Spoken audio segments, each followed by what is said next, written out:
आपने कौन सी चर्चा के ऊपर नोटिस दिया है?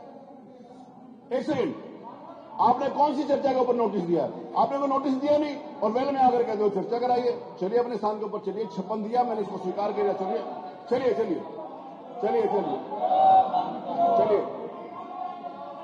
आप चलो, प्लीज चलो, प्लीज चलो। अगर आप चाहते हो कि सकारात्मक चर्चा हो, आज आपने जो प्रश्न है, आप देखिए प्रश्न